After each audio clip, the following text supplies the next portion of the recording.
A-t-elle vraiment pactisé avec l'extrême droite?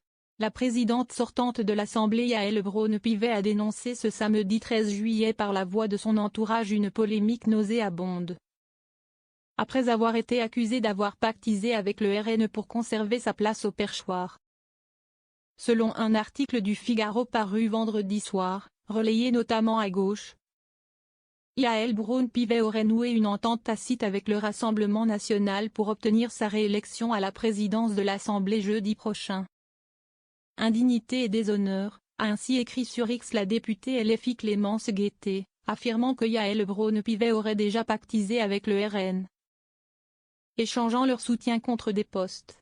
Un long naufrage moral et politique de la Macronie, a insisté celle dont le nom a été poussé par son camp pour incarner l'alliance de gauche à Matignon. Pour l'entourage de Yaël Braun-Pivet, qui dénonce la haine de LFI à son encontre, cette tentative nauséabonde d'une nouvelle polémique n'a aucun sens.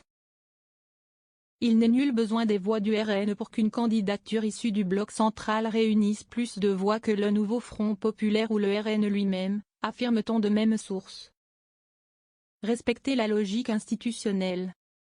Le camp macroniste, fort d'un peu moins de 170 élus, pourrait effectivement tenter de s'appuyer sur une partie de la soixantaine de députés de droite, afin de dépasser les autres blocs de gauche, environ 190 députés, ou du RN et ses alliés, 143. Les députés écologistes, insoumis et socialistes ont fait part cette semaine de leur volonté d'empêcher le RN d'accéder aux postes stratégiques de l'Assemblée nationale.